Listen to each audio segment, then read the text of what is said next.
Hi gardening friends, welcome to my veggie garden down in the bog area where I have mostly containers. I do, after 5 years of putting bark mulch down here, I do have a few plants planted right in the bog and they're doing great, and I haven't watered them at all. I do plant a lot of flowers. I have my large perennial beds up above, but I do grow flowers down here too, so I have a lot of pollinating plants, or plants that attract pollinators.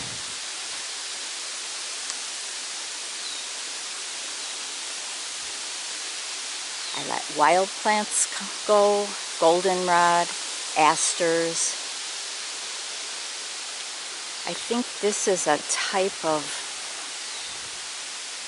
common name, Indian plantain. Very tall plant, very tall.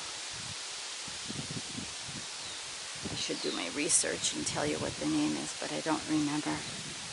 Have a little path down here. It's a fairy garden. I'll do that another time. Comfrey. I have 2 patches of comfrey down here, so makes it easy to use it as mulch. Makes great mulch, and I have a bucket of comfrey tea going.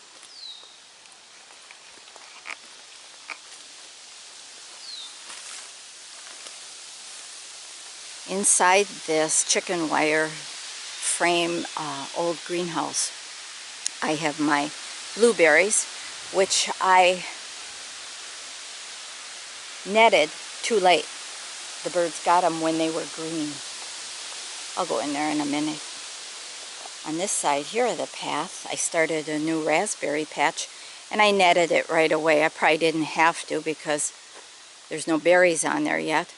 The bunnies ate down the canes over winter, so now I have it chicken wired, hooped, and netted for next year. I might get a few fall berries in here.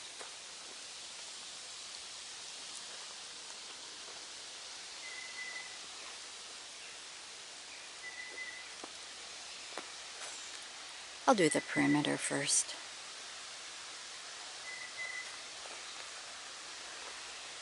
I have a new crop of succession planting of chamomile, because I use chamomile every night. So I wanted this to look pretty down here also, and I think the bees are thanking me for it.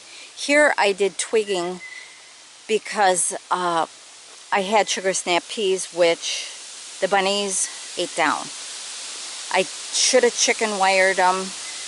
Even though it's a fence here, they could fit through this, the baby bunnies could fit through this.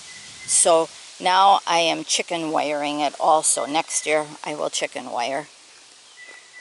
I did my pole beans after they gnawed them down. I chicken wired them, and now they're producing for me. Now this is fleabane, and it's a native, and I like it. It gives me a nice light airy plant, white, and I'm fond of white. And later this will be a cobalt blue, great blue lobelia, another native. And there's asters in here. And you can see I use the twig method on my chamomile to support it. And I have to get down here and support this with some. Right now it's leaning over into the path a little. Another native is jewelweed. Later on it'll get an orange flower on it, and the hummingbirds love it because it's late season blooming, and they need all the energy they can, and they get it from the jewelweed, one of them, plus the asters, goldenrod. Amaranth coming up down here that I had seed thrown. My compost pile. I threw out some castor beans I didn't want, and they're growing down here. I don't think I'm having luck with potatoes this year. I tried to dig down for new potatoes, because the plant died back, which I planted April 5th, I think, and I didn't find any. So it might be too moist down here. See, that end over there, I had them last year, where the pumpkins are. And it's a bit higher than over here. This was a low area, so I'm going to have to work on building this up with compost.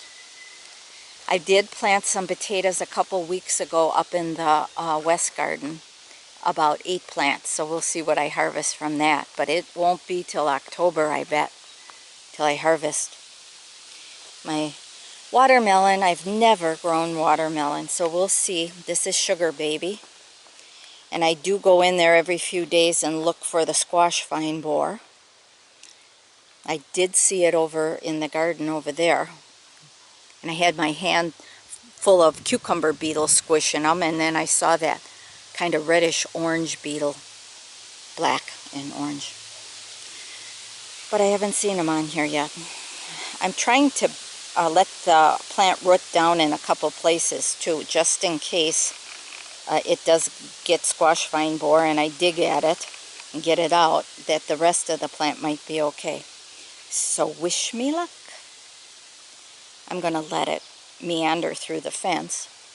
This fence was mostly for the deer and the bunnies, which the baby bunnies have been in here. I have borage in here and calendula. I think I have some verbena Buenos Aires in here too. Several flowers, but mostly the borage and calendula are good. And then my granddaughter, Jaylen, look at your lovely sign you made, Grammy. Isn't that cute? She made that for the pumpkin patch. Thank you, my dear. I know you watch this. Another herb I grow down here is called perilla. It's Japanese, I do believe. I think they might use it for rolling sushi. But of course I like the dark foliage.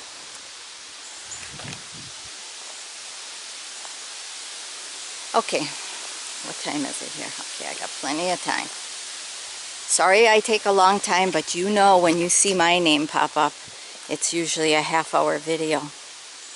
So I let this fleabane come up here and there. I deadhead some of it, and then it should bloom again out of one of the leaves where they connect.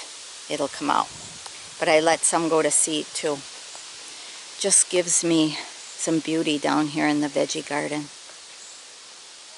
Great blue lobelia, cobalt blue, and then the black-eyed Susans.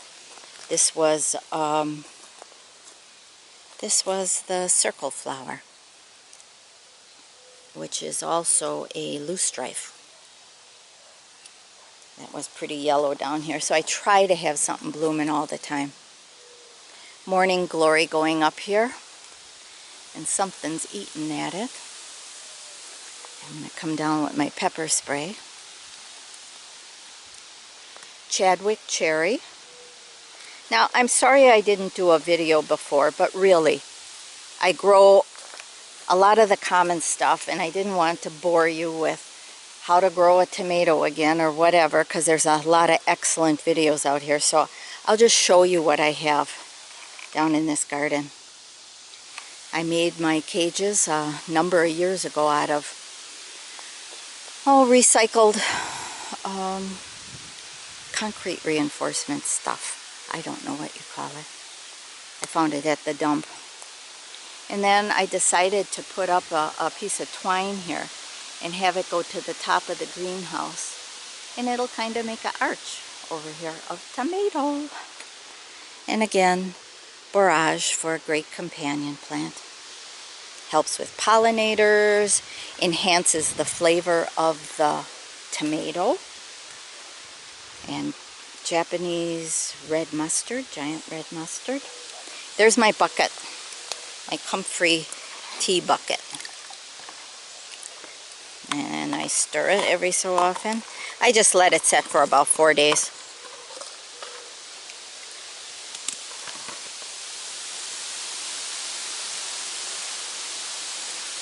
Have some, in here, I forgot to tell you, I had 7 woodchucks, 6 babies and a mama that we live trapped. And they were in here one by one, or just a couple of them, and ate down my pots.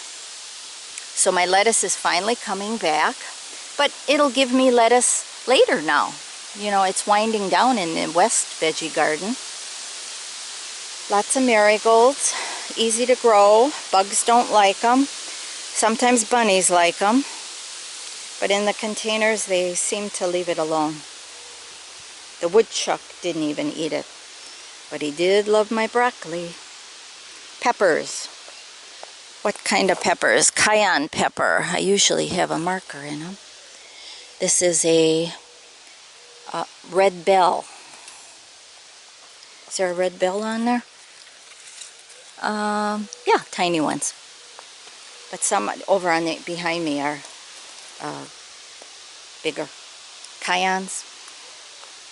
My broccoli that the woodchuck ate completely down. Completely, except for these stalks here. I'm getting a tiny little broccoli. The poor thing has no leaves to give it nutrition. And then another red bell with my marigolds. And I did have beets in here, but he really dug up this area. I might find 1 or 2 beets coming up in here.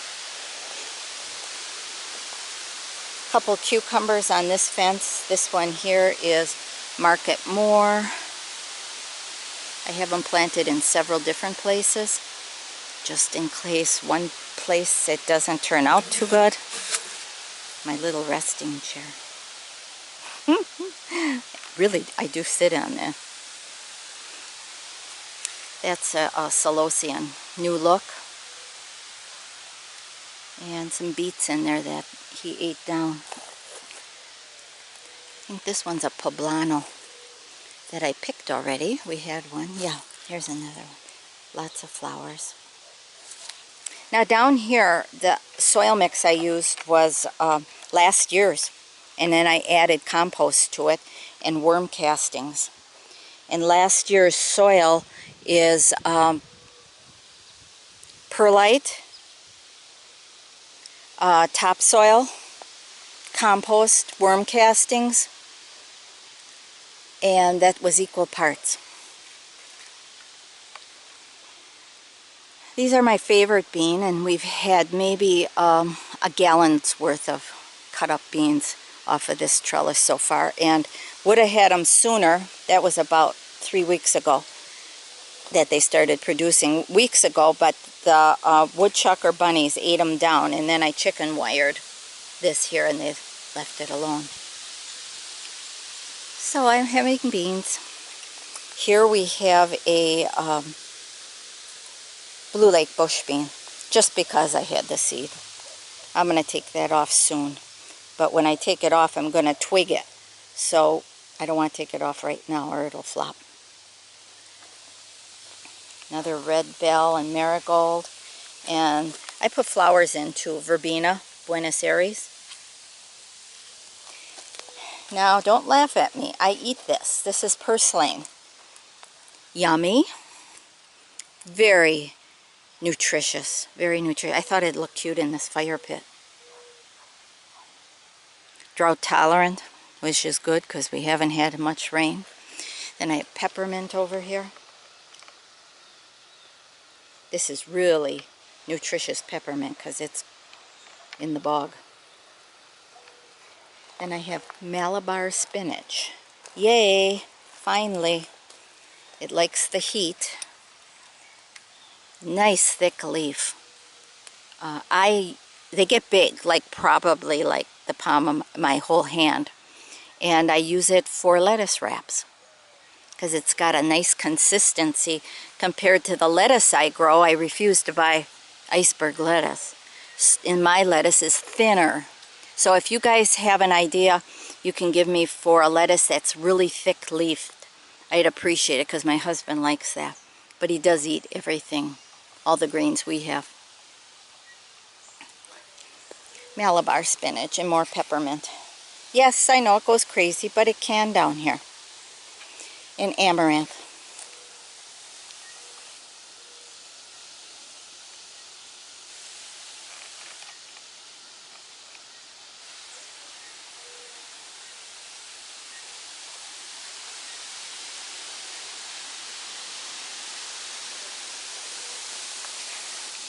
more borage with brandy wine. And there's some nice sized tomatoes in there. Now the first ones are going to have some cat facing on them because they were in pots a really long time and stressed. So I make sure that I keep them evenly watered now. So the ones after the first tomato should be great. Like I see one here. Okay, this one. Well, I'm not going to bore you with it. There's some cat facing on it. Not bad. That's brandy wine, black creme. Now this year I supported them differently. I do have the tomato cages, one stacked up on top of the other. This one's black creme. And then I also put, I think that's 1/2 inch by 2 inch stakes in the ground. 2 of them. I put 2 in each container. I was limited. Somebody gave me them. And then I put saplings also into the ground, into the bog, instead of the container. Last year I put them in the container and they could only go down this deep. So they toppled over. This year they're about 2 foot into the ground. So I'm learning. Then I also twine the tomatoes to the stakes. I don't take off too much foliage. I let it feed the plant and shade the plant. Oh, I see one that's getting a little pink in there. Can you see it? Yep, in there. And it has some cat facing. That's going to be the first one. I started these plants early in the house, or I don't think I'd have these huge tomatoes on here. More twigging for, I have tomatoes planted in the bog on the other side of this fencing that I had left over, and then the pallets are so the deer don't come up close to the fence or jump in. It's so congested in here that they won't jump in, but I don't want them eating what's on the fence line either. So those are doing okay. Those are in the bog. Anything in the bog I did not ever water. But I am watching for this. Yucky leaves. Okay. But whatever will be on these. There's some nice sized tomatoes on here. Oh, they're on the other side. I think mostly over there are brandy wines, super beef steak, and Chadwick cherry, and Juliet. I like Juliet because it is a big cherry, smaller than Aroma, same shape as Aroma, nice and meaty, and they oven dry excellent. Or those who sun dry tomatoes, the Juliet works very good for bite size. You don't have to chop it up in pieces. This one here is a big beef, and it's doing well. I plant basil and borage in this one. I think it's big beef, yep. And here we go. It's doing nicely. So again, I have a tomato tower, then inverted another tomato tower on top, zip tied it together. So here's the feet where I inverted the tomato cage, and then I put saplings around it also. Now white yarrow I have in my main perennial garden too, and I keep some down here. White yarrow is excellent to stop bleeding. Excellent. I have used it. Take a leaf, pulverize it. If I'm down here and I scratch myself on rusty chicken wire, I chewed that up into a poultice. I applied it to my bleeding scratch, and It stopped bleeding within under 2 minutes. Wonderful plant. Wonderful. I love it. And I think it's only the wild white that you should use. But I will be taking these leaves and freezing them for winter and fall use. Wonderful plant. I thank you, Yarrow. You healed me. After it stopped bleeding, I used comfrey poultice to help heal, and comfrey infused oil to help heal without scarring and infection. This is a Amish paste, and I've seen where several of you have said, what's with my Roma tomatoes? You know, they get weepy. And I thought that too, but that's just their habit, I guess. They look weepy, but they do great. The one up in the West Garden too, in the regular raised bed, is weepy too. And it's got, you know, ideal growing conditions up there. This is just temporary woodchuck prevention, because he attacked this planter too, and I'm going to take it down soon. There's beets in here, Swiss chard, the red and the yellow. That also would make a good lettuce wrap, I think. I have Gloriosa daisies and calendula, a lot down here. Those of you who have followed me for a while know that I make a infused oil from calendula flowers, and I put it all over my skin, and I add some essential oils to it too, for like bruising or cuts. And I use a lot of essential oils and infused oils. I make sure if I don't pick it, I deadhead it, so it produces more flowers and keeps producing. Beautiful plant. Beautiful. Very medicinal. Makes lovely tea. Thank you, calendula. This is the Juliet I was talking about. Wonderful cherry tomato. And it's our UW system here said that it make a good Wisconsin growing cherry tomato. So that's how I got started on it. Juliet. Disease resistant and doesn't crack. Doesn't, oh, I forgot. I have a kind of decent broccoli here. First year, lots of holes. But the white butterfly seems to have not been too bad anymore. And I had sprayed these. I stopped, apparently, you can see. Jerry Baker said rye flour with some salt. I think 1 cup of flour and 1 teaspoon of salt. It just bothered me though. It's not so bad here because the leaves I don't eat unless they're young. But it said to put it on the kale too, and it didn't look good. So I stopped doing it. I just pick off those green worms, cabbage moth. Onions, Red Bull, just because I had some extra.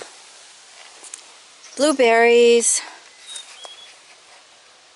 Again, netted them too late, but they look good.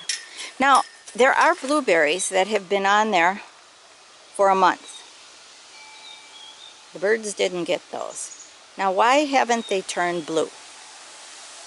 Whoops, I'm sorry, it's not focusing. I don't know. The sun, you know, it's hard to read these screens with the sun out.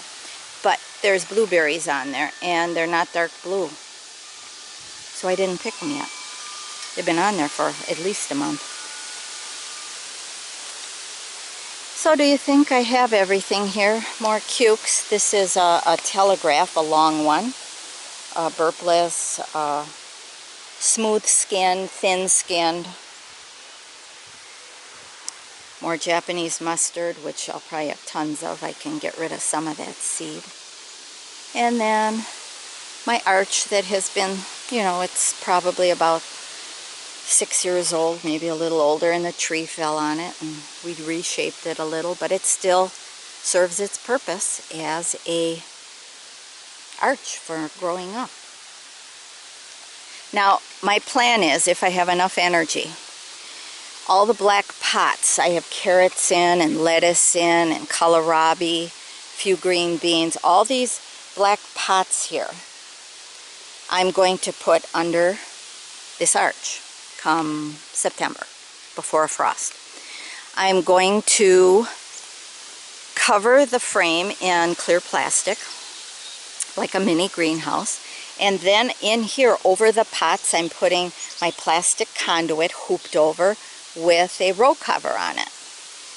And see if I can prolong harvesting.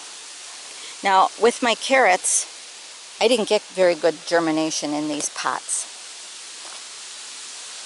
I suppose I could put in a few more seeds, but I keep my list, my to-do list is so long. But I'm sure a lot of you have that too.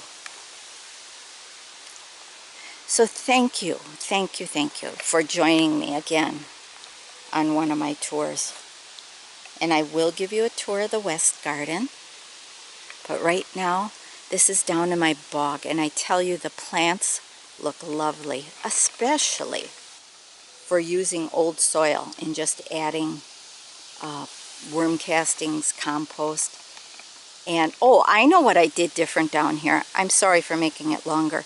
With these tomato plants, I had saved eggshells all winter and powdered them, and I put it in the bottom of the hole. Some say it doesn't work, and I'm saying I think it does work, because I put garden tone fertilizer on once when I planted, and eggshells and worm castings. These plants look healthier than the ones up above in the West Garden. Now granted, the West Garden doesn't get as much sun as this one, but that was my experiment, so I will be saving more eggshells. And I didn't think I needed them up in the West Garden because that soil is quite fertile, and lots of, maybe 5 years of lasagna gardening with layering the worm castings, grass clippings, leaves. Keep layering that. But next year I'm going to add the eggshells also. This is a Chadwick cherry. Typical, let's see here, typical round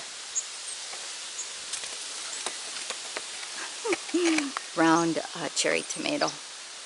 And again, I put borage in it. Make it taste better. How can you make a tomato taste better? They're pretty darn good already. So take care, my gardening friends, again. And this is what Lark does. She deadheads every day. Even off the daylilies, because I don't like seeing the old blooms. Take care, friends. Bye-bye from Wisconsin, Zone 5.